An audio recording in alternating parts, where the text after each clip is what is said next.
नमस्कार दोस्तों, हर हर महादेव। नवरात्र का 7वां दिन माँ कालरात्रि की आराधना होती है। शत्रु और विरोधियों को नियंत्रित करने के लिए माँ की उपासना बहुत ज़्यादा शुभ फलदायी होती है और इनकी उपासना से भय, दुर्घटना और बीमारियों का नाश होता है। तो माँ कालरात्रि नव दुर्गा का 7वां स्वरूप है और इनका रंग काला है।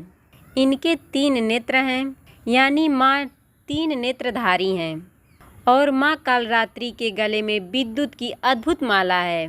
इनके हाथों में खड्ग और कांटा है और गधा इनका वाहन है, परंतु ये भक्तों का हमेशा कल्याण करती हैं, इसीलिए इन्हें शुभंकरी भी कहते हैं।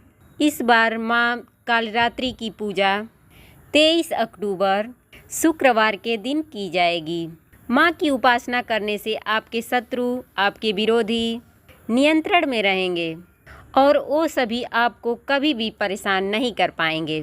माँ की उपासना करने से आपका भय, आपकी दुर्घटना योग और बीमारियाँ भी समाप्त हो जाती हैं। यहाँ तक कि इनकी उपासना करें तो नकारात्मक ऊर्जाएं, तंत्र मंत्र भी काम नहीं करता है। और ज्योतिष की माने तो शनिदेव को नियंत्रित करती हैं माँ। तो माँ कालरात्रि की आराधना करने से विशेष कृपा मिलती है। लेकिन कैसे पूजा करेंगे? देखिए, सबसे पहले माँ कालरात्रि की आराधना करने का रात्रि में विधान है। वैसे आप दिन में भी कर सकते हैं, लेकिन आपने फास्ट किया हुआ है, नवरात्र में आप व्रत हैं, तब आप रात्रि में ज़रूर कीजिए। और यदि आप रात्रि में नहीं कर रहे हैं तो दिन में कीजिए। सबसे पहले आप स्नान वगैरह करके लाल रंग के कपड़े पहने। इसके बाद माँ के सामने एक मुट्ठी घी का दिया जलाएं। अब माँ को लाल गुड़हल का पुष्प अर्पित करें और आप माँ को लाल गुड़हल का माला भी बनाकर पहना सकते हैं। अगर आपके पास है तो ये बहुत अच्छा है। वैसे गुड़हल का पुष्प एक ही सही, पर व्यवस्था कर लीजिएगा। लाल गुड़हल का पुष्प माँ कालरात्रि को अर्पित करने से शत्रु विरोधी दबे रहते हैं। इस दिन माँ को गुड़ का भोग लगाने का विधान है। गुड़ का भोग जब आप लगाइएगा तो थोड़ा ज़्यादा लगाइएगा। कहने का तात्पर्य है कि जब आप माँ को भोग लगाइए तो उसका 2 भाग कीजिए। आधा आप पास के मंदिर में दे आएँ, किसी गरीब को दे आएँ या किसी ब्राह्मण को दे दें, और आधा गुड़ में आप पूरे परिवार के साथ प्रसाद के रूप में ग्रहण करें। अब आप समझ लिए होंगे। तो इस तरीके से आप एक गुड़ के भोगों का प्रसाद गरीबों में दें और पूरे परिवार के साथ अपने भी भोग लगाएं। देखिए, आप कभी भी ये माँ कालरात्रि हैं तो ऐसा सोच कर कि आप काले रंग का कपड़ा पहन करके कभी भी पूजा मत कीजिएगा। जब भी कीजिएगा तब आप लाल या सफ़ेद रंग का वस्त्र धारण करके ही पूजा कीजिएगा। अब हम आपको आज एक खास उपाय बताएंगे। खास उपाय यानी कि देखिए, सबसे पहले शत्रुओं को मारना नहीं है, यहाँ शत्रु शांत हो जाएं। उनके दिमाग को पलटने के लिए खास उपाय किए ही जाएंगे। लेकिन आज आपको हम बहुत सारी बातें बताएंगे। देखिए, माँ कालरात्रि की जब आप आराधना करते हैं तो शत्रु विरोधी को शांत करने के लिए विशेष प्रयोग किए जाते हैं और साथ ही शनिदेव को भी शांत करने के लिए प्रयोग किए जाते हैं और आपकी मन्नत पूरी हो जाए उसके लिए भी विशेष प्रयोग किए जाते हैं। क्या करेंगे? सबसे पहले जानते हैं कि माँ कालरात्रि को आप कैसे मनाएं। आपके दुश्मन चाहे आपके ऑफिस में हों, आपके पड़ोसी हों, आपके घर में हों, आपके व्यवसाय स्थल में हों, कोई भी आपको परेशान न कर सके। क्या करेंगे?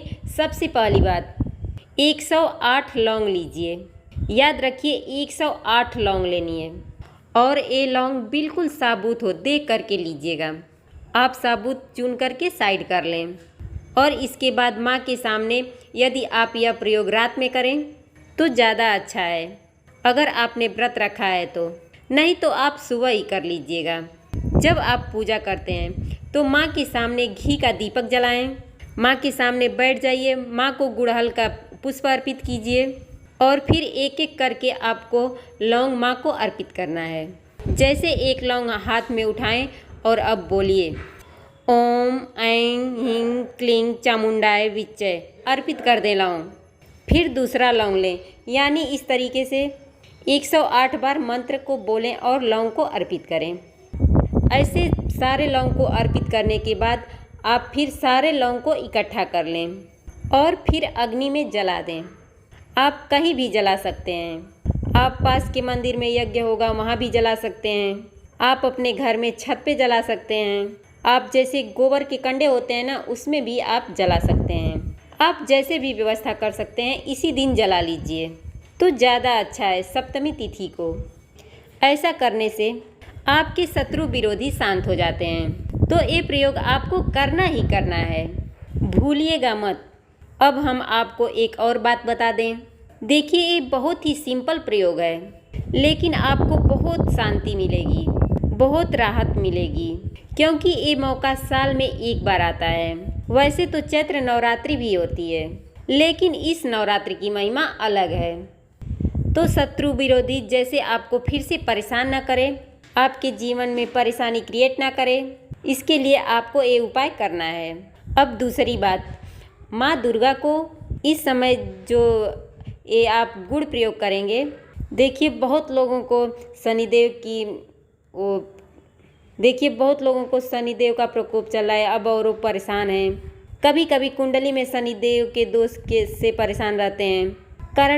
इसके कारण व्यवसाय नहीं चलता है, जॉब नहीं लगती है, जॉब में परेशानी है, बहुत सारे लोग आपको परेशान करते हैं। आप परेशान हैं, अब क्या करेंगे? चूँकि माँ कालरात्रि माँ काली ही हैं, अब माँ काली को लाल गुड़हल के पुष्प अर्पित करें। अगर गुड़हल के फूलों की माला मिल जाए तो अच्छी बात है। इसके बाद माँ कालरात्रि का मंत्र है ओम क्रीं कालिकाय नमः, ओम क्रीं कालिकाय नमः।